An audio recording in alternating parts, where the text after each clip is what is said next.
Welcome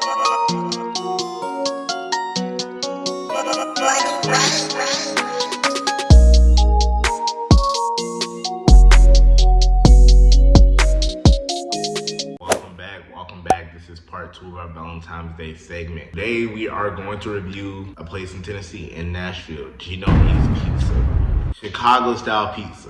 Chicago style pizza is my favorite pizza, so if everybody always wonders why I'm so by it, it is my favorite style pizza. Gino East is my favorite Chicago style pizza at this moment. When you're watching this, it's also why I'm so excited. They used to have one in Georgia, they don't anymore. They have one in Tennessee and Nashville. They have one in Texas and Arlington, and they have a couple in Chicago. To tell you how big this kind of chain is, and they have like frozen pizzas made by them in the stores. So certain stores you can go in and you can pick up a Gino East pizza, like their unboxing, packaging, etc., etc. Really cool. So that, I mean, should really kind of speak for itself. It's not a lot of Chicago style pizza places really in Georgia. Nancy's, if you never tried one, I would say Nancy's. Nancy's is pretty good, but Nancy's a little expensive. They're a little different, but they're really good also. If there's anybody in Georgia right now that I really would recommend that's kind of widespread, I would say Nancy's. We're doing a Valentine's Day segment, so I don't have to stick to in-state on this one. So we're definitely doing Gino East. Gino East is all around great. That's why I'm making my favorite. It is the vibe, the customer service is great.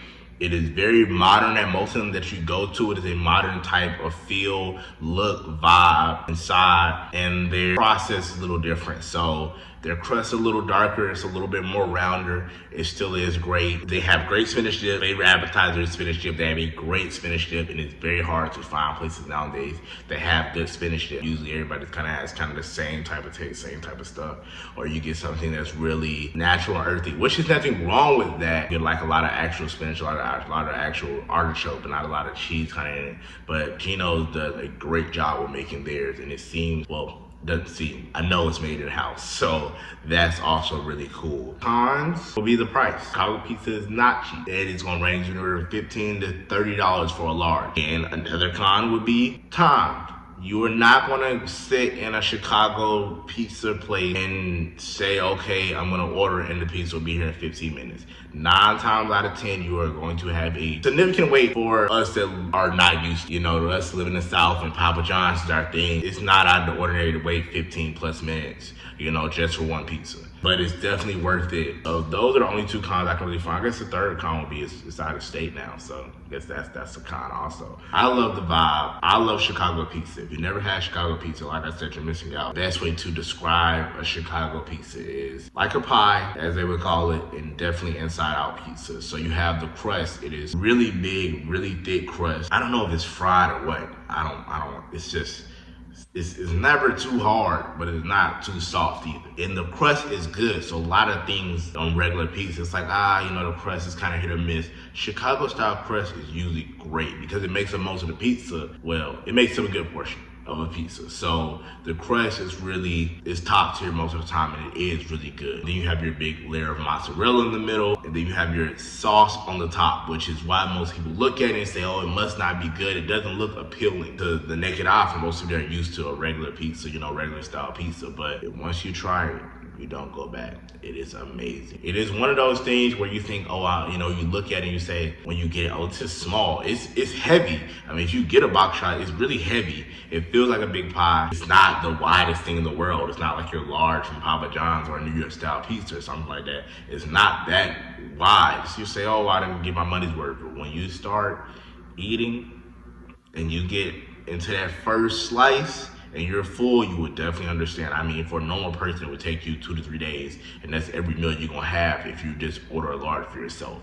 It is not one of those that, I can eat a whole one by myself, and I can eat, and I'm telling you, it's filling. That's really it on Gino's. I mean, you just have to really try for yourself. Chicago pizza in general, but Gino's, oh my. So we're gonna head to the day portion. We are in Tennessee, and you're gonna be in Nashville. It's a lot of Nashville just in general, but people that like college tours, you have Tennessee State, HBCU, Fisk, HBCU, Vandy, big engineering school, all in the same city. So, I mean, you can eat, I mean, you can walk. Tennessee State and Fisk are basically right next to each other. Most people don't even know about Fisk, because it'll be your first time. Fisk is a pretty well-known school, but not everybody knows about it. It's Corona and all, you can take yourself on a self-guided tour. I try to, put stuff out there where with this whole Rona times and all, you can be as safe as possible. You're not in big crowded areas, et cetera, et cetera. That's what I'm recommending. From there, I'm gonna recommend Pigeon Forge. Never been to Dollywood, Pigeon Forge. It is cool. It is really cool. It reminds me of Vegas because it's like you're riding through Tennessee and you're just riding and you're riding, and then you just show up at Pigeon Forge or you just show up at Dollywood. It's like, bro, it's like this big touristy town. Like, it's amazing. It's really cool. So you have that, which is really cool.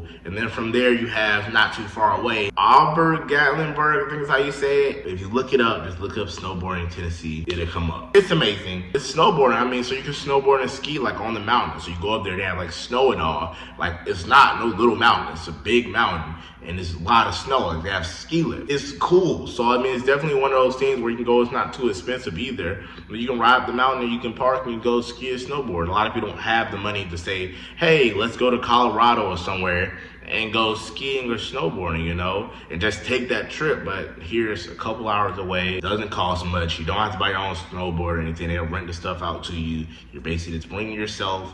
You're checking to make sure the weather is going to be okay. If you need to call ahead, call ahead. You're getting out your car and it's like going to Whitewater. It's like one of those things, like going to a water park, you're not near a beach. It's going snowboarding and you're not even any type of element to be snowboarding. It's really cool. Ripley's Aquarium, I'll recommend. Ripley's Aquarium is cool because a lot of people have been to the Tennessee Aquarium, especially in my age group have been, because, the Atlanta Aquarium wasn't a big thing at first, and we kind of remember when it was, starting to come up, but everybody had been to the Tennessee Aquarium. Well, everybody's kind of been to that one, but Ripley's is a smaller aquarium, so you can get all the way through it. It's not too expensive. It's worth it. I will say it's worth it because you are going to the aquarium in the mountains for one, in a touristy town for two, and I mean, it's just different. I mean, that's more of also what you're paying for. I'm not saying a $50 ticket. I'm not saying that.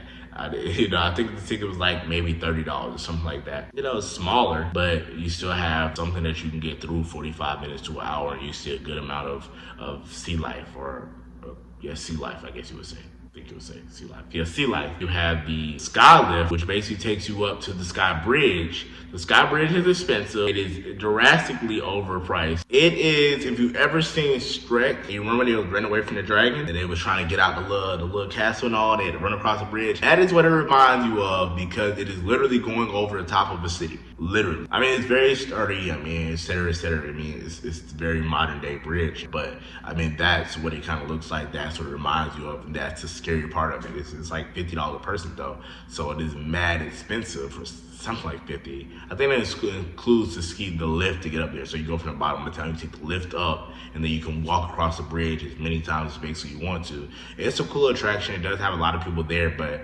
it's pretty scary. I mean, you're safe, but it's like skydiving. You have somebody in your back and you have a parachute, but it still doesn't make you scared of jumping out and looking over the entire world, as you jump out of a plane. Kind of the best way for me to kind of explain it. You're literally walking over the entire city, and you can look down and there it goes. So I definitely recommend that. It's really a cool place because you can either rent a cabin in Pigeon Forge in Gatlinburg.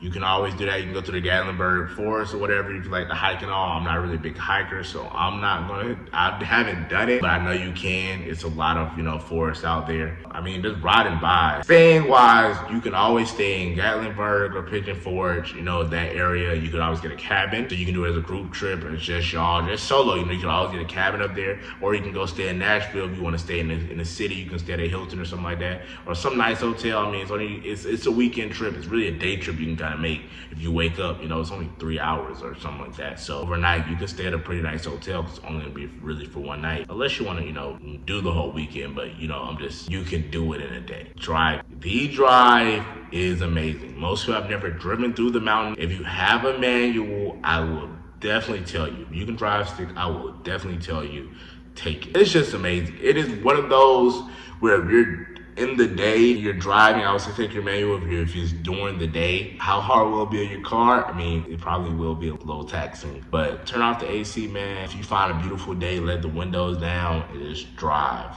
It is beautiful. I'm gonna say take 75, take the 75 route up, and you're just going through the Smoky Mountains, and it is beautiful. Most people have never been up that high. Most people have never really been in the mountain. I mean, to the point of where you look out your window and you can look over and see a city below you, or you look up and you see like a rock slide aside and you can see like, oh, that I can't explain it. It is one of the most beautiful things in the world to drive through the mountains of, you know, the Smoky Mountains, Tennessee, and then you see the water and you can stop and you have pull-offs so you can walk down to the little, what you would call it, a stream or river. I'm not exactly sure what you call it, but you can walk down there. The water is clear. You can sit out there, you know, put your feet in the water. I know some of y'all thinking I'm crazy. That's what I did. I thought it was cool. It was nice. The water was it was warm. It was cool. Set my feet in the water. I was pulling off. It is, I mean, it's beautiful. I won't say drive at night for most people because most people just aren't aware enough. It is something that most of Tennessee is, you know, mountains. So they're used to it,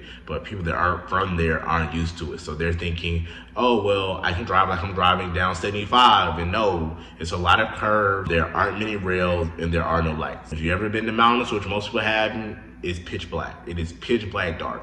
So it's not something that you're racing down. It's something that, especially if you're in manual, you're just enjoying it. I mean, enjoy the drive. If you're with a significant other, and just talk. I mean, 2-3 hours and riding through this beautiful scenic route. I mean, you'll be surprised the conversations and just how they can just flow. That is what I'm gonna say. It's beautiful. I definitely recommend it. If you don't do, but one thing on the list I've given, please drive through the mountain. It is beautiful. One recommendation I would say and warning I would give you is riding through the mountains. A lot of people don't know there are signs out there. Do not ride up the mountain with your AC or your heat on. Don't.